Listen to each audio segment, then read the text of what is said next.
on like Sharia upon America. Just a couple days ago, you heard a Senate candidate made a comment that Dearborn is already under Sharia law, and that this is something that will affect the rest of America. This type of misinformation, instead of being decreased years after 9/11, it's only increased.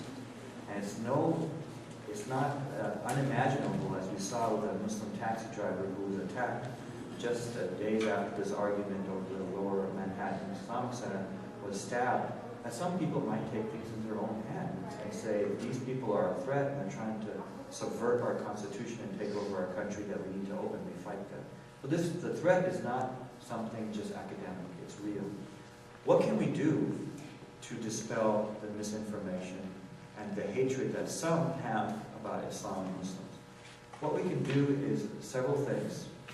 First, we have to articulate who we are as a community in the public sphere. That includes in the media, that includes in newspapers and magazines and on the internet. And as part of that, we have to voice ourselves politically. We have to voice ourselves politically. And I want to end on this note before we go to the questions and answers. What we're going through right now as a community is not unique. If you look throughout history, various communities in the American experience had to face various and overcome various challenges in order to really establish themselves as part of society and indeed part of the American fabric.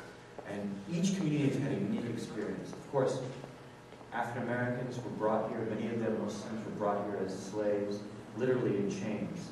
And there's been an arc of over 300 plus years of enslavement and empowerment.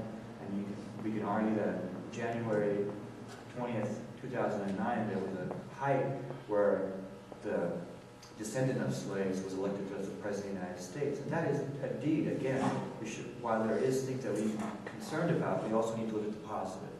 And then we have other communities like Catholics, Italians, and Irish, who have a very similar experience to American Muslims in that their very religion was seen as somehow suspect, somehow less than American. There were hearings in the U.S. Senate at the turn of the century, around 1910, as to whether Italian Catholics could indeed become Americans. Because some argue, and this is very reminiscent of what we're hearing right now, that Catholics inherently could not be loyal to the U.S. government.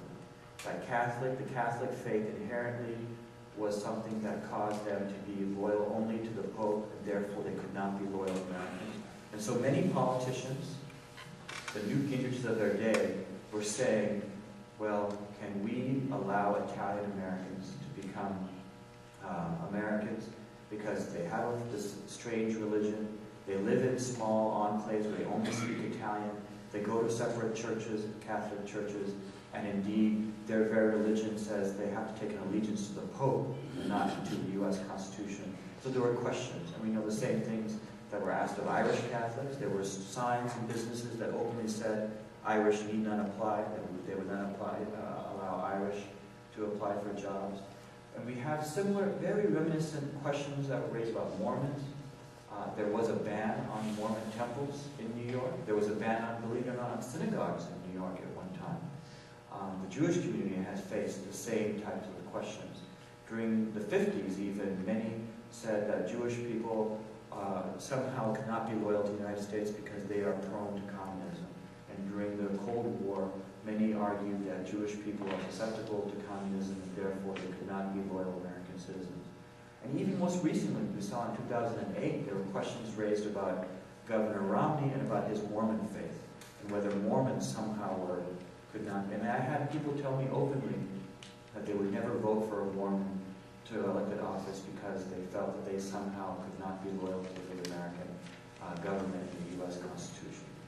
And even in times of war, we have seen that specific communities, German Americans, Italians, were targeted. And of course, the worst was the Japanese Americans, where we had over 120,000 Japanese Americans from Washington State, California, and Oregon, who were taken forcibly from their homes and imprisoned in camps all over the country, including in places like Wyoming, Virginia, and Texas.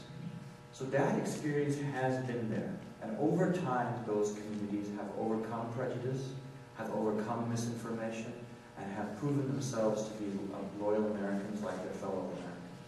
And there's no doubt in my mind that we as Muslim Americans will overcome this misinformation and this prejudice. The question is, will it take just a few short years, or will it take decades and generations for we as Muslims to exercise our rights as Americans and as Muslims in our society?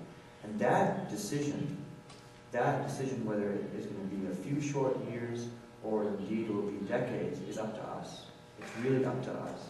And that's why it's incumbent upon us to really work hard to tell our story, to get involved in the political process, whether it's on the Democratic side or the Republican side, to get involved, to go to the town hall meetings, to go to the local and county and city council meetings, and to really articulate our vision.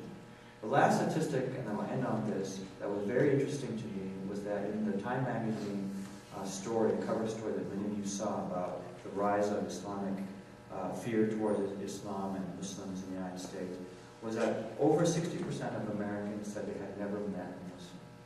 And the Imam mentioned that in his talk. And that to me was very interesting, because that said to me that it should have been over 60% of Americans have not knowingly met or dealt with a Muslim. Because many of them, I'm sure, many Americans deal with Muslims every day without knowing that.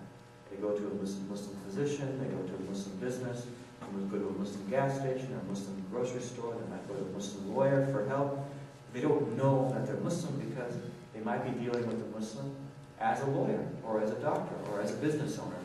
But we don't necessarily articulate, by the way, I'll be your physician today, I'm going to examine you, and by the way, you should know I'm a Muslim, because we don't do that. But it is important and incumbent upon us that we tell that story. Because just as the Imam articulated in his talk, that when our fellow Americans meet and know that we're Muslim, then their favorability and their understanding of Islam and Muslims increases, and it's that much better. Because they see us, it demystifies who we are, and they realize that we're just Americans like everybody else.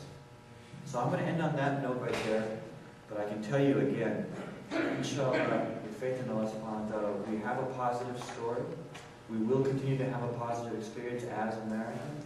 We'll continue to grow as a strong and healthy part of the American society, contributing to the larger American society and the Ummah at large.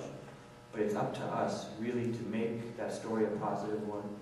The success of the American Muslim community will continue, but we can continue that success only by being vigilant, by continuing to being involved, and the system is open. It really is.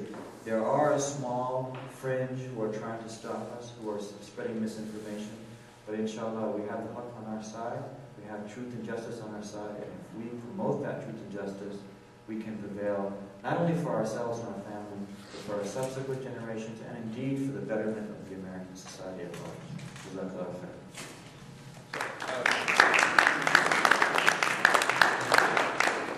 So I'm going to start with the first question, and then inshallah we'll open this up and have an engagement. So the first question, Sohail, is about lobbying. Specifically, you were in a representative's office. So can you share with the audience, in maybe in a nuts and bolts fashion, because I don't think many people understand this, who were the most effective lobbyists, from your observations, and what did they do? The key steps. So let's just talk about nuts and bolts on lobbying, kind of how to, very basically. First of all, to answer the question, who is the most articulate person to do that? We just want to use common sense. You want to use common sense. So let's say you live right here in Canton, and you have a Republican member of Congress. In this case, you have Thaddeus Carter, who's a congressman. He's in Republican leadership in the House, very thoughtful and intelligent member of Congress. So there, obviously, would be best your constituents.